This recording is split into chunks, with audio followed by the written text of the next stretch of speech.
Hello, everyone, and welcome to the 4th of July weekend here. We had lots of fun so far this weekend. Um, the fireworks have been keeping all the cats up. So today is nappy day while everything's quiet. And then tonight we'll have fireworks, and all the cats will be in bed with us, and we'll be having another lovely evening. So yeah, it's a lot of fun. It's kind of cool.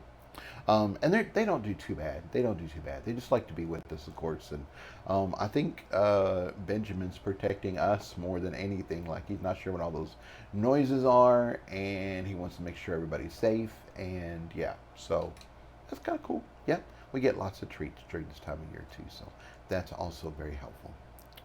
Okay, so last time we were at, so we made it to the buffet, and so Team Ivy League was being their normal self. And when their leader had a little fit, and John and Sandy, of course, put them in their place. And so now the chapter is picking up from there. So, chapter 7. Ahhh Choo. Once again, Gold Trim oozed charm and schmoozed us the whole way to our table.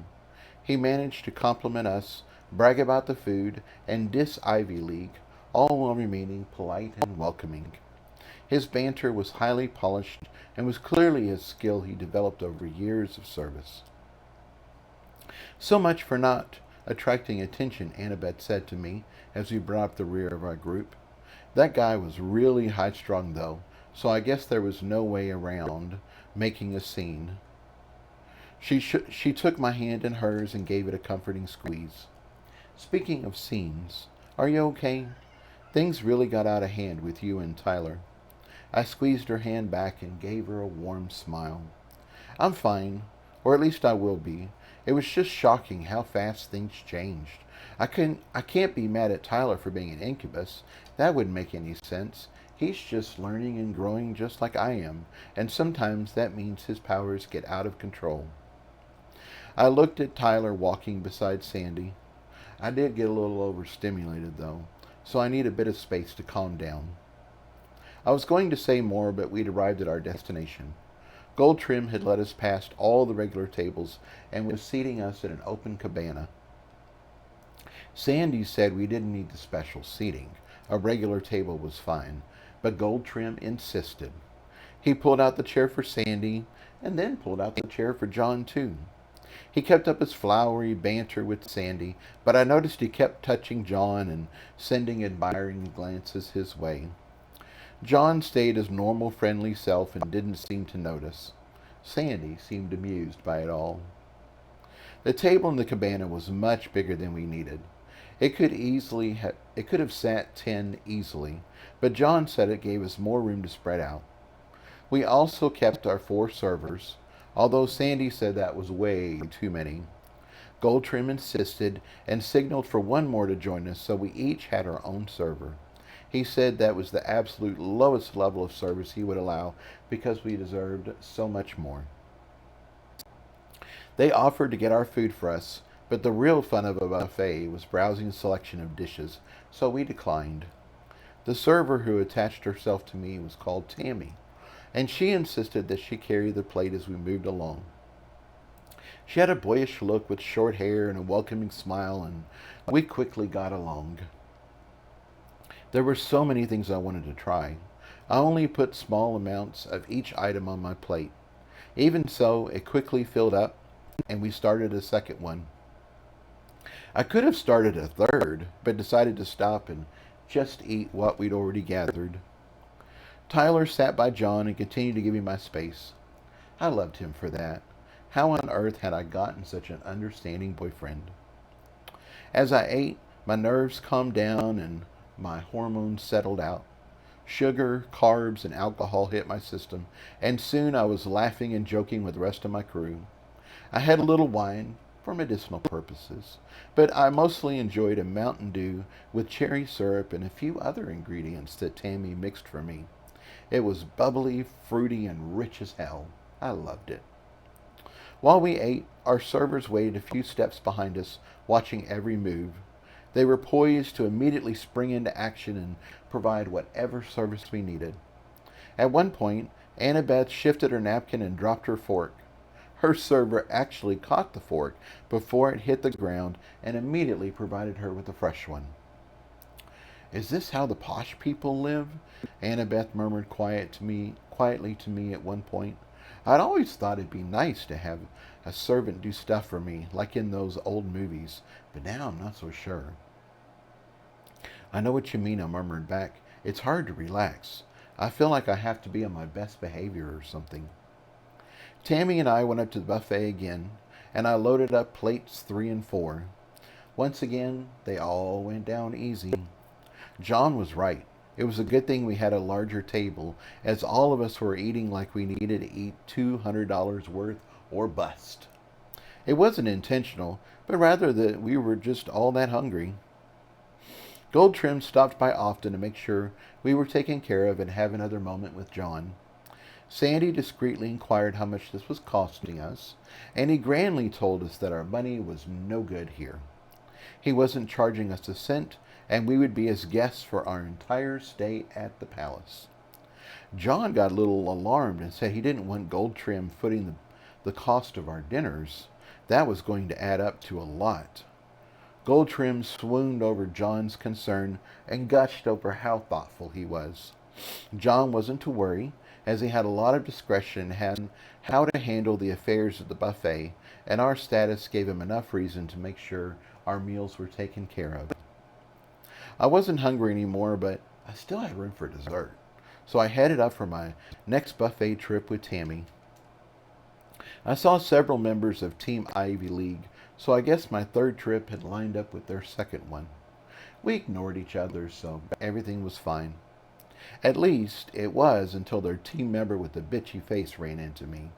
She had been getting her own food on a tray, and when we collided, the tray upended and all that delicious cuisine smacked into her chest and then ran down her lovely uniform. We were both so shocked that we just stared at each other for a moment. There was plenty of room around us, and I'd been facing the other direction, and had only just started to move. I'd seen her my magic sight, of course, but she'd veered at the last moment and put us on a collision course. She stared at the food slowly sliding down her outfit as her face became beet red. My stomach dropped out as I looked around quickly for napkins or a hand towel or something. Her mouth opened, but nothing came out. It was like when a little kid gets hurt and they start screaming before they even take a breath. There's the "oh shit" moment when you know they're going to blow, and they're going to blow big. "You bastard," she shrieked. "Look what you've done." She glared at me with immense fury. "How dare you do this to me, you little rotten asswipe shithead." I started to stammer out an apology, but she was having none of it. "What?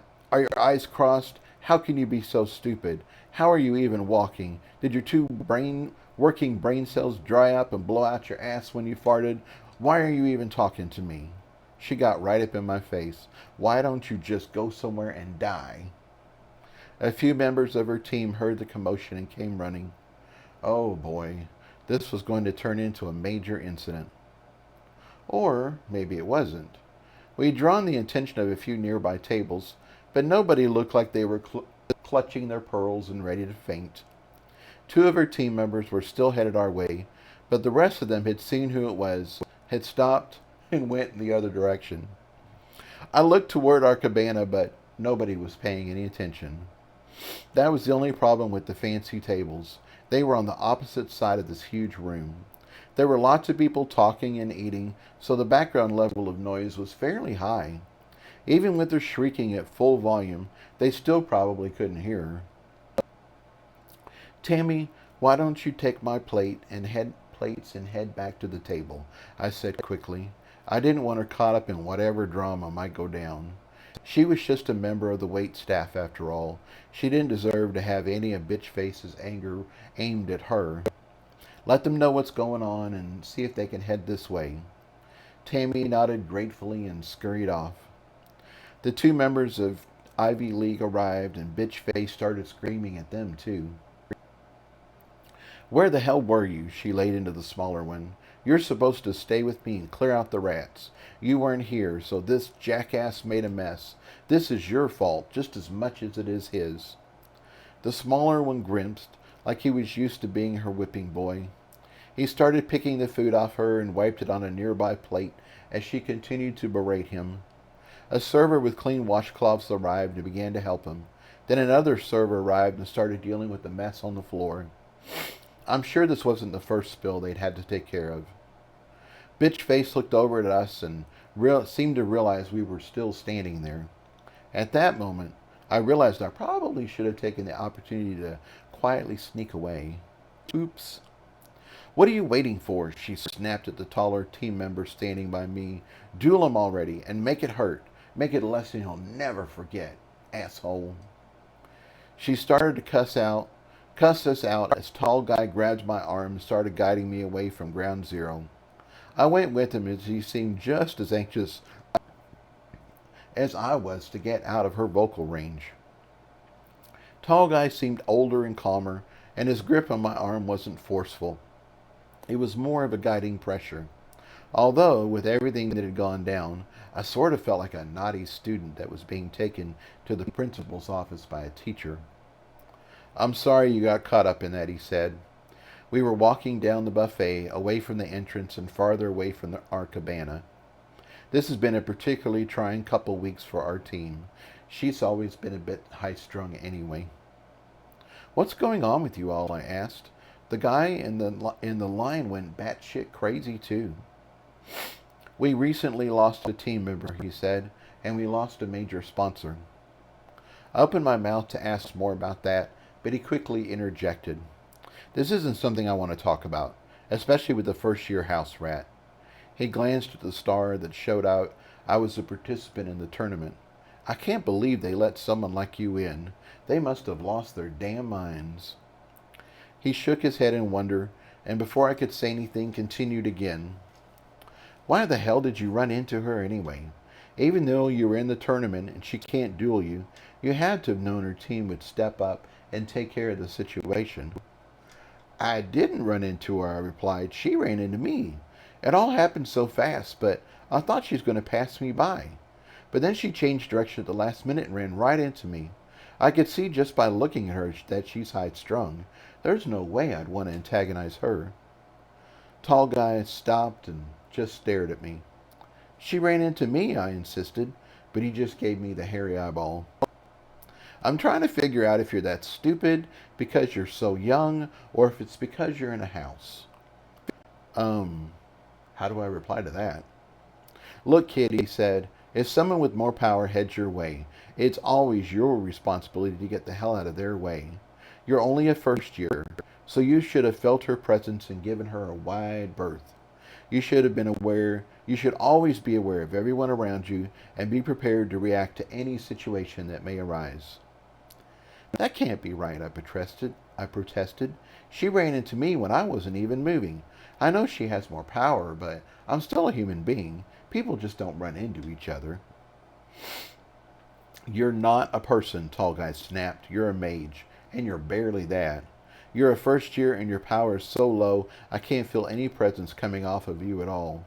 If you didn't have your stats listed, I probably wouldn't even think you were a soup."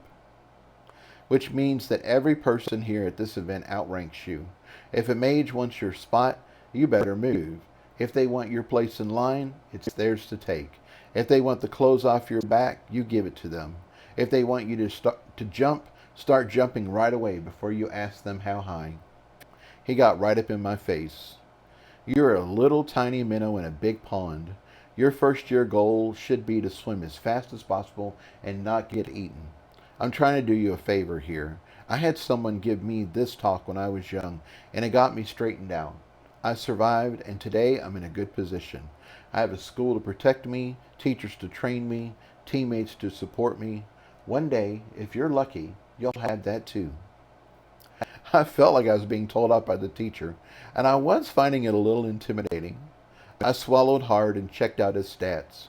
He was 89 years old and followed the path of the flowering vine.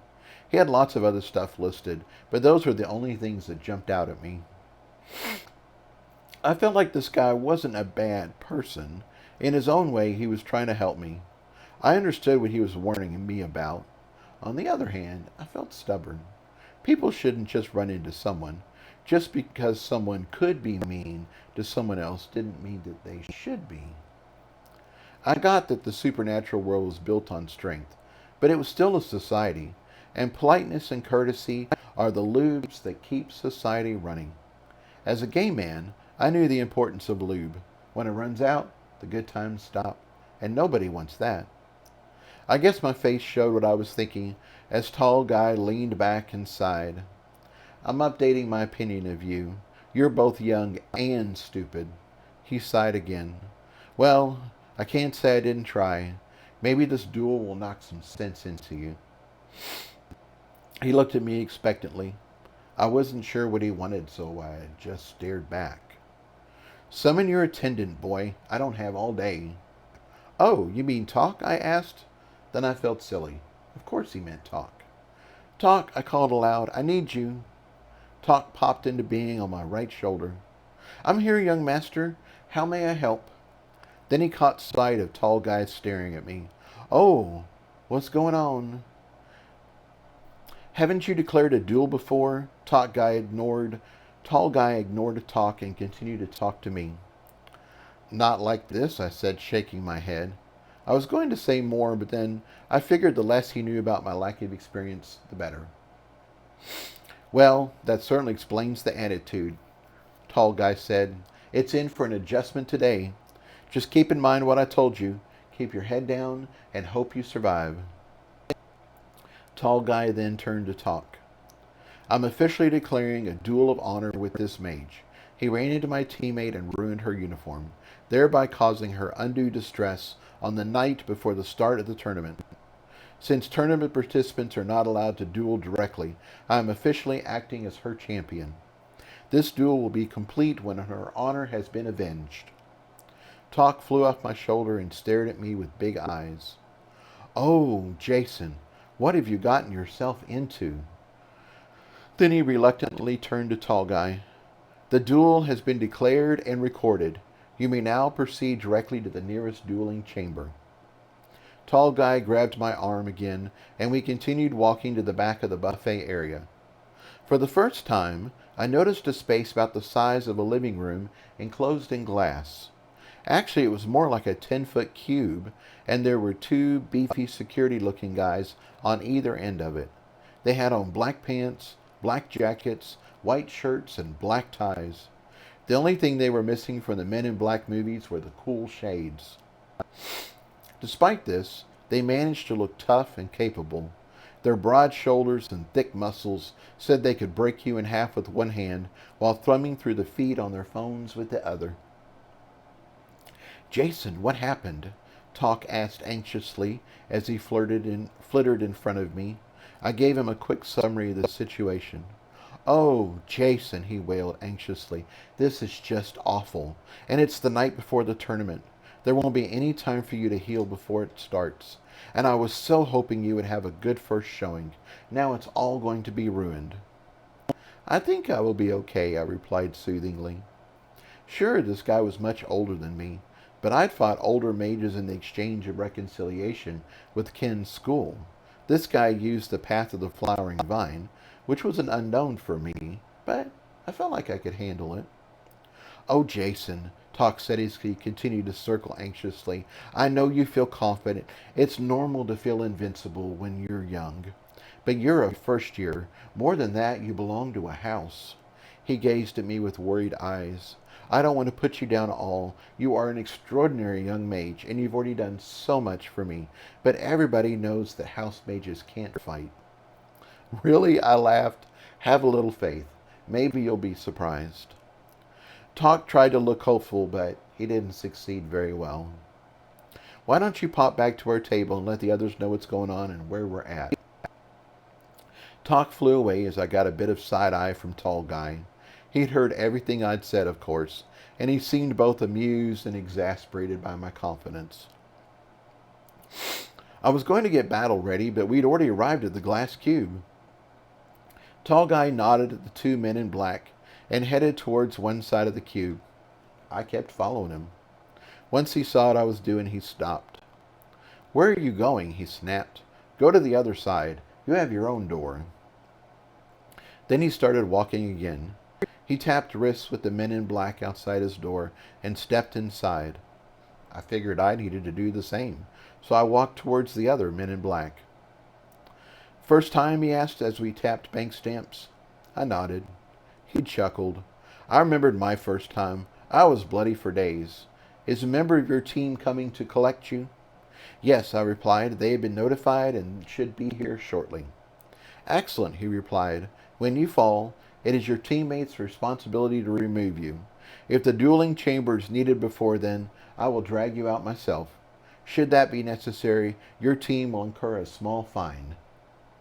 His face lit up slightly, and suddenly he looked moderately helpful.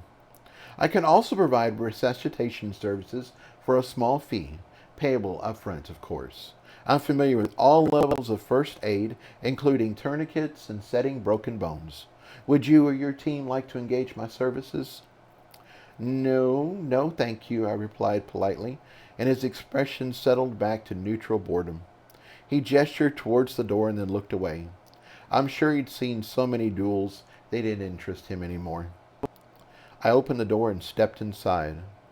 The referee hadn't arrived yet, but Tall Guy was already getting battle ready. He had vines growing out of his body, and they were already climbing along the walls and creeping across the floor.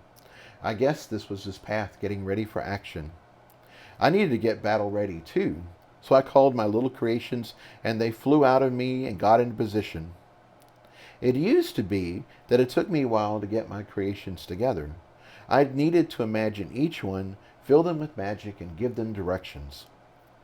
I'd put my time in the cave when I was buried alive to good use, though, and now my creations lived inside me. They were also much more detailed and powerful than before. My flasher flew up above my head, ready to light up the room. My basher flew over to Tall Guy's side of the chamber, ready to trigger his shield charm. My belcher swam over to him, sucking in air. I had 10 surfer dudes, fully loaded with magic, and they flew over to his side too. Their job was to deflect any projectiles, like arrows or fireballs. I didn't provide... I hadn't pre-made any of my other creations, like Miners or Ass Blaster 2000s, but they weren't really battle creations, so I shouldn't need them at a moment's notice. If they came into play, that meant I was in some sort of long-term, hostile situation. If so, that would suck. I hoped to never be buried in stone again. I settled into my pigeon stance and looked at the mess of vines on the floor. I needed to be careful as they were going to be a trip hazard. Actually, if he could control the vines, they were probably going to try and tangle up my feet and bring me down. Fortunately, I had a cure for that. "Red, you ready?" I called. "I might need the Hex network for more than defense. We might need to burn through some magic, like we did with the Lagarelle hedges." "I'm ready," he called back, and I felt a flash of excitement flow through my Hex network. "We're ready. We're so ready. We're King Kong. We're ready to spank that bastard." I loved Red's enthusiasm. He was always excited. Whatever I needed, he couldn't wait to make it happen. My hexes had the ultimate can-do attitude, which was awesome considering they were my primary defense. Not getting hurt too badly was a life goal of mine. I checked in with Bermuda. He was in my throne room, dozing on his big cat bed. He didn't seem concerned, so I let him be. If the fight started going sideways, he could always join in then. I was ready. It looked like Tall Guy was ready. Where was the referee? I thought Tall Guy was done, but then his vines started growing flowers. I guess that made sense as he was on the path of the flowering vine. They were actually pretty, although they seemed awfully big, almost like giant orange lilies. They were wider than both my hands put together, and this center looked like it was filled with Cheeto dust. Weird. I started getting a little nervous as the flowers grew all around me, but Tall Guy seemed relaxed and the referee wasn't here. I shifted on my feet and stayed loose. Maybe one of the men in black was going to yell, "Go," or something like that. And suddenly all the flowers bunched up, and then they sneezed. There wasn't any other way to describe it. I swear I heard him go, "Ahhh Choo!" All that Cheeto dust exploded out of their centers, and suddenly I was covered in a thick layer of orange pollen. That stuff went all over me. It covered my eyes, muffled my ears, and got all over my clothes. It was up to 5 inches thick in some places, and I quickly discovered it had more in common with sticky tar than with snow. I thought pollen would be light and fluffy, like white dandelion seeds that float away on the wind. This stuff was gooey, and now it was on me. It smelled nasty. Once I got over being surprised, I felt pissed off. That shithead had attacked me. If he thought some icky stuff was going to slow me down, then he had another thing coming. I still had my magic sight, so I could see him clearly. My hearing was muffled, but I didn't need that to attack. The pollen was nasty but flexible, so I could move just fine. Nobody had officially started the match, but since he'd attacked me already, I figured the battle was on. I was ready to trigger my flashers to blind him and my basher to lock him down when Tall Guy stepped back and gave a small bow. "This match is over," he declared. "The honor for which I fought has been avenged." He sucked all the magic out of his vines and they crumbled to dust. Then he opened his door and left. What the hell? I felt like the horse race. Blah. I felt like a horse race. Blah, blah. I felt like a racehorse that had never left the starting gate. My Kentucky Derby moment had come and gone. The winner had been declared, and I was still standing there, confused. Actually, I guess I should feel grateful. We really hadn't fought in the traditional sense. We hadn't traded blows and nobody had gotten hurt. I looked like a giant cheese puff with arms, and my clothes were probably ruined, but maybe that's what he'd been after. Bitch Face was wearing her dinner, and now I was a walking traffic cone. Even Steven. "I don't think it's that simple," my analytical side spoke up. "I'm sensing malicious magic in this orange stuff. It reminds me a bit of the acidic effect of the rotten mages. It's nowhere near that bad, of course, but I can still see it lightly eating away at your shirt." Oh, crap! I took a few deep breaths to keep from panicking. I just recovered from having my back and feet eaten away by rotten magic. It had been a painful, horrible experience, and I wanted nothing to do with any corrosive magic for a long time. "Red, how are you doing?" Despite what my analytical side said, I wasn't feeling any ill effects. My skin wasn't burning or itching, and I felt normal. "We're doing great," he came back with his trademark enthusiasm. "We saw the flower spit from a mile away. You didn't give us 4 eyes and echolocation for nothing. We stopped that shit before it even touched you. Not today, Satan." "Excellent," I replied. "How are you holding up against the magic in the flower spit? It seems like it's acidic." My hex shield was still fairly new, and it had gotten overwhelmed when I had fought Carl. "It's all good," Red replied. "We're doing a slow drain and vent, just like snot out of a baby's nose. Or like we do with the loggerel hedges, only more low-key." "That sounds good," I said. "Go ahead and kick it into high gear. Once this magic is nullified, I'll have the surfer dudes get it off me." The Hex network went to work, draining the hostile magic from the spores and venting it out as light. I always loved that part. I was too covered up for anyone to see, but I shone like a Christmas tree with red, blue, green, amber, opal, purple, and turquoise lights.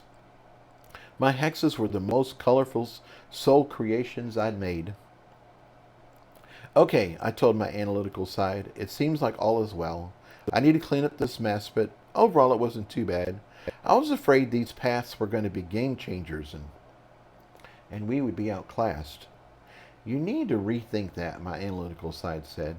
"You have an unusual shield and it protected you well, but this could have turned out very differently. If this stuff had started itching, you'd have started spreading it under your clothes and all over your body.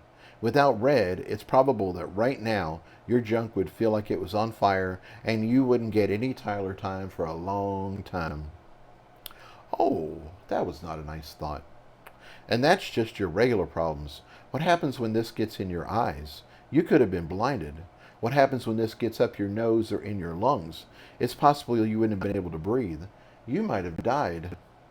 He paused to let that sink in. I think you need to be very careful of mages with paths. It could allow them to attack in creative and unexpected ways. Just because something doesn't sound deadly doesn't mean it can't bring you to your knees. Message received, I said soberly as I took his message to heart.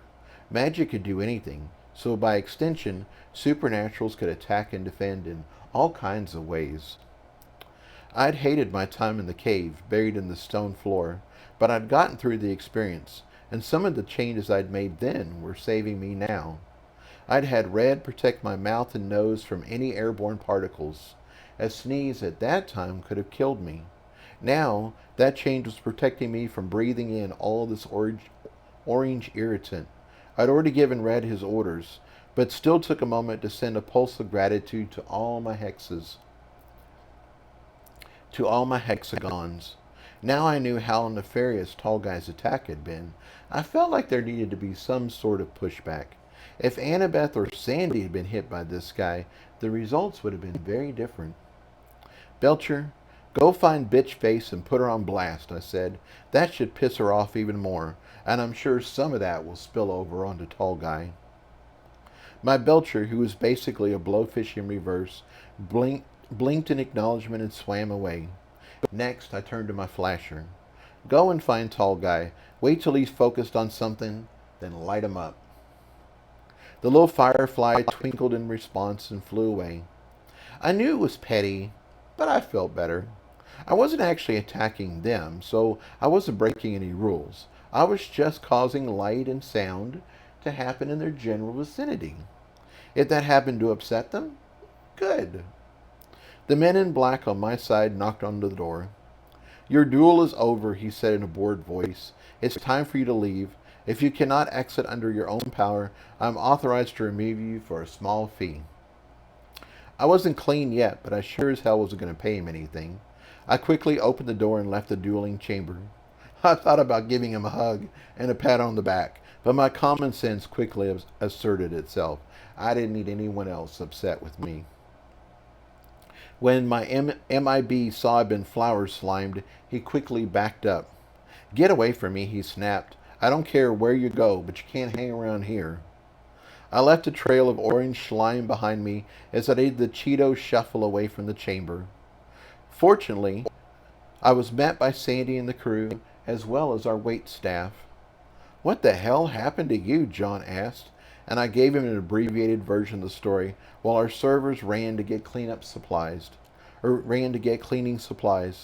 The response was not what I expected, as John started laughing. You owe me $50, he said to Tyler. Then he started doing a victory dance. What the hell? I snapped. This was hardly the time to be cheerful. I looked like a traffic cone for Pete's sake. John bet me $10 you'd get into some sort of trouble within 24 hours of our arrival, Tyler said. He sounded slightly embarrassed. Called it, John crowed. That's only $10, Annabeth noted. You said he owed 50. John further bet me that somehow Jason would end up ruining his clothes, Tyler replied. Ta-da! John gestured at my orange-covered form. Called it again. He was so happy, I couldn't help myself and started laughing. John wasn't wrong. I do seem to end up in trouble somehow, and it does seem like my clothes get ruined in the process. I could either cry about it or laugh at the absurdity of it all. And laughing was a lot more fun.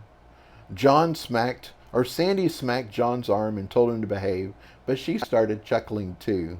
I knew I looked ridiculous, and it wasn't long before everyone was enjoying the humor in the situation. Orange, you glad we're here? John joked. What would you have done without us? Yes, of course. Yes, of course. You bring a lot of zest into my life, I fired back.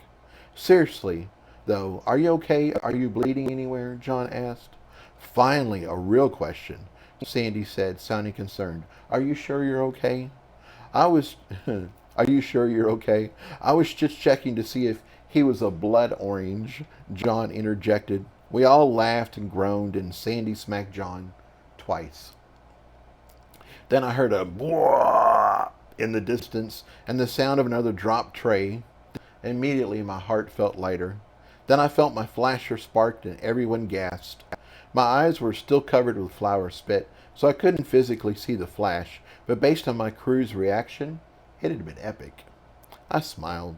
My night was now complete. Our servers showed back up with 2 garbage bags and wet towels. Everyone moved to help me get cleaned off, but I quickly jumped back. "Don't touch any of the orange stuff," I said. "You'll get hurt. Give me a minute and I'll take care of it."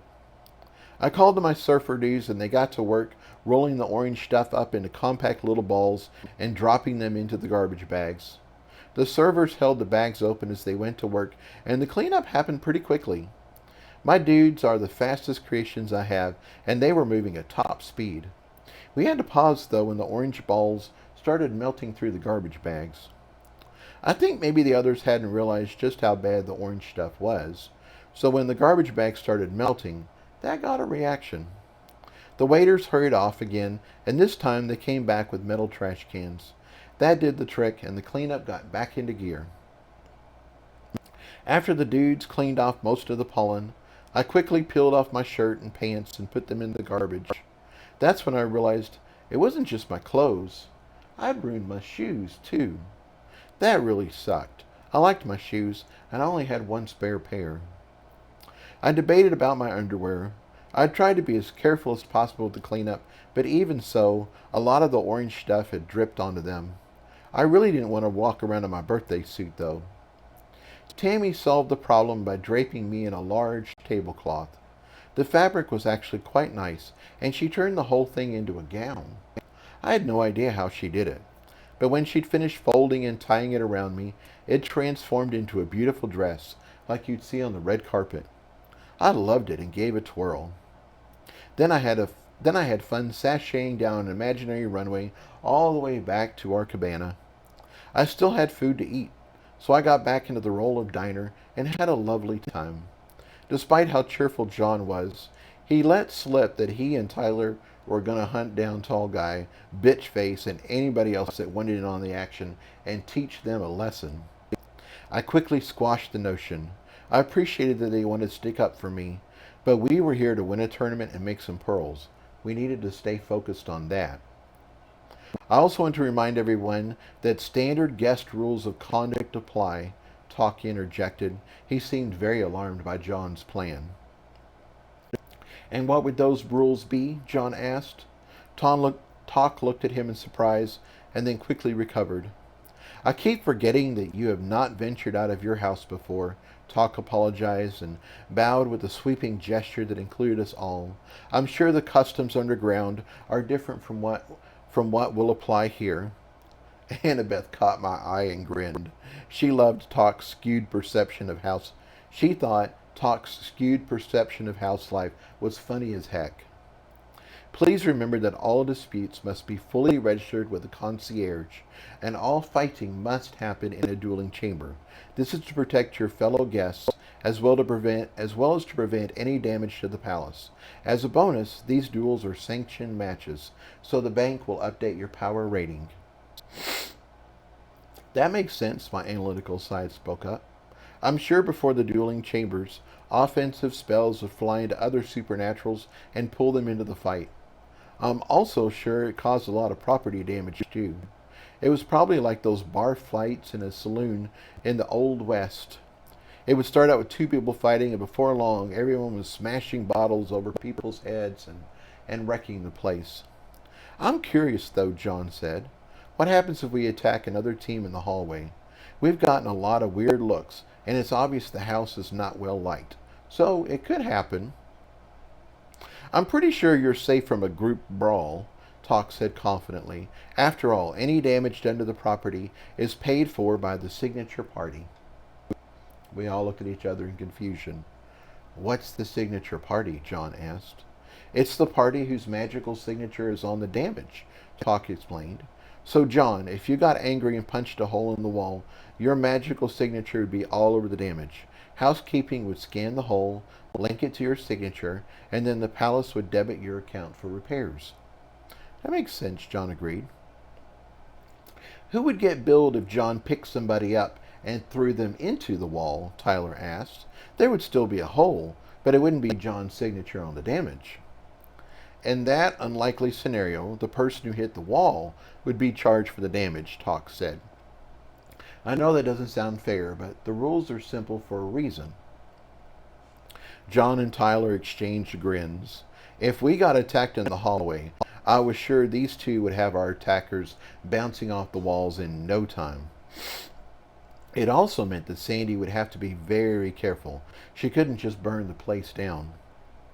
What would happen if two people's signatures were on the damage, I asked. Say if somebody knocked over a vase and I tried to save it, but it still hit the floor. In that case, the cost of the vase would be split between the two parties, Talk explained.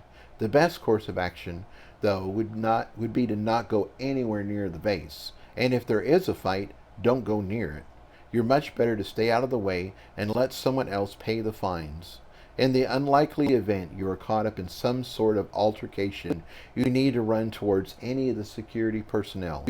They are there to enforce the rules and prevent any damage to the palace. They should stop the attacker and make sure an official duel is declared. That sounded like good advice to me. At least then I'd be able to take on my attackers one at a time. I have a question related to Jason's duel. Sandy spoke up. Where was the referee? The referee? Talk looked confused. There isn't one. Then he saw her confused looks and hurried to explain. Personal duels in the dueling chambers do not have referees.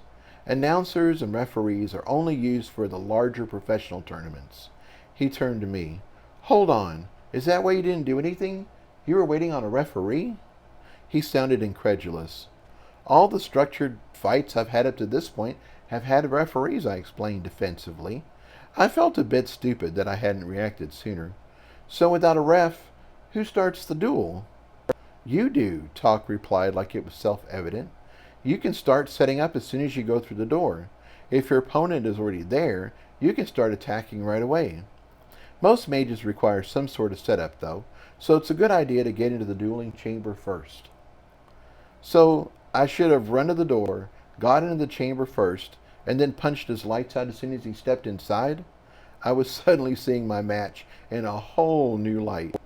Tall Guy had certainly taken advantage of my ignorance. He'd had lots of time to set up and make his flowers. I could have ended the fight before he even got started. If your attack was that powerful, then that would have been a good strategy, Talk replied. When is the fight over? Sandy questioned again. It's over when both fighters say it's over, Talk replied. Or, if one contestant can't speak, then the other contestant can declare victory by default. In your case, Jason, your opponent declared victory, and you didn't declare your intention to keep fighting, so he won. The conversation kept going, but I sat there feeling stupid. It all made so much sense now. I'd have thought we were going to show up and blow these mages away with how good we were. Instead, I'd lost my first fight. It hadn't been a bad loss, and it could have been much worse, but it wasn't a win either. In some ways, I felt like the Clampetts from the Beverly Hillbillies. We were in a new town with new rules and a whole new way of doing things. On the other hand, the palace, for all its size and beauty, didn't compare to the gathering. This place was a trashy streetwalker compared to the stately elegance of House Atac. Or maybe I was just biased. I chuckled internally and finished my meal. We got a final visit from Goldtrim, who fawned over us all. We got a final visit from Goldtrim, who fawned over us all, but especially John, and made us promise to come back tomorrow for breakfast. He couldn't guarantee us another cabana, but he could promise us the best food and service in town. The women were feeling awake and full of energy, so they decided to go to the spa and take advantage of the opening night special. I was wearing a tablecloth and needed to go to our room. Since John was the only other one who could generate a presence, he went with me and Tyler. He made it clear, though, that he was feeling feisty too and wanted to get his drink on. Or as he called it, going to the watering hole and gathering intelligence. Sandy just laughed and gave him a fond kiss as we parted ways. The trip to the room took longer than expected, at least 20 minutes. I walked as fast as I could, but I didn't want to run. I was still barefoot, and this dress was only held together with tucks and knots. If I pushed it too hard, it was going to fall apart. The suite itself was very nice. There was one large space with kitchen and entertainment options. The suite itself was very nice. There was one large space with kitchen and entertainment options. The wall to the outside was floor-to-ceiling glass, and I'm sure the view was lovely during the day. Since it was the middle of the night, there wasn't much to see. There were 3 bedrooms off the sitting room, all of which were identical. John staked one out for him and Sandy. We put Annabeth's suitcase in the second, and Tyler and I took the last one. John yelled that we had 20 minutes to get ready, but I'd already slammed the bedroom door and pulled off my tablecloth gown. "I'm so sorry about earlier," Tyler said anxiously. "Are you okay?" "No talking," I commanded as my lust exploded. "I want your dick. Now." Tyler just grinned, and between one breath and the next, he was naked and getting hard. Things were finally looking up, pun intended.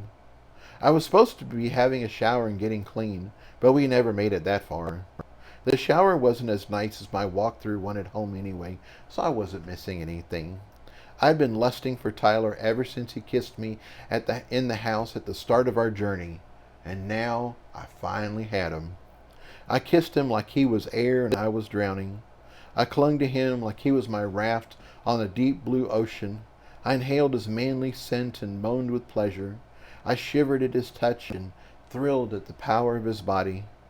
We took it to the floor, and I guess he was even more ready than I was as he came first. I loved feeling him shake and moan on me, and I came soon after. After that, it was like a ping-pong match as we put our supernatural bodies to good use and made like 2 rabbits on a spring morning. It was glorious, despite the fact that John started yelling out a countdown as we got close to his 20-minute deadline. John yelled back that we needed another 10 minutes, and somehow the extra time was enough. I guess this was our version of a quickie. Somewhere in here, we'd made it from floor to bed, so when my engine finally ran out of gas, I was in a good place. I felt sated, content, and relaxed. "Are you ready to go?" Tyler asked. I shook my head. "I think I'm going to stay here." Tyler looked like he was going to protest, so I gave him a kiss instead. I felt good right now and wanted to end the day on a happy note. "Go and have fun with John. I'll be just fine right here." "Are you sure?" he asked, searching my eyes to make sure I was really okay. "Positive," I smiled back. Then I felt the bed bounce a bit as Mr. Tubbles joined us. I guess he was staying in tonight as well. He wandered up to Tyler's pillow, turned around a few times, and then settled down with a happy sigh. "Okay," Tyler said, and kissed me goodbye. Then he leaned over and kissed Mr. Tubbles. You two take care of each other," he said happily, as he flashed on some clothes and left our bedroom. I could hear him and John already starting to kick it into fun gear as they left the suite. I was Tyler's boyfriend and hopefully the biggest positive influence in his life, but John was a close second. John had brought out Tyler's playful side, which was so fun to see, and I think Tyler enjoyed having an older male figure to hang out with. I rolled over to give Mr. Tubbles a little lovin' when Bermuda popped out of my throne room / kitty palace and joined us. He'd been napping He'd been napping a lot, so he was ready to wake up and play. I gave him a couple feather dots, and it wasn't long before the chase was on. Mr. Tubbles decided sleep could wait, so I made him a bedazzle dot, and he joined in the fun. I took a shower while the 2 of them tore through the bedroom. Bermuda was full of young energy, and he didn't mess around. I left the bedroom door open, and at one point Bermuda dashed into the shower, up the wall, and back out again, almost before the water hit him. I'd forgotten to put a limit on the feather dots, so they were taking full advantage of the space. I dried off, flicked on the ceiling fan in the bedroom, and settled into bed. Bermuda and Mr. Tubbles finished playing and settled in beside me. I was in a strange place in a strange bedroom, but having them here made it feel like home. It was nice having a moment of comfort and relaxation. Tomorrow is going to be a big day. With that thought in mind, I fell asleep.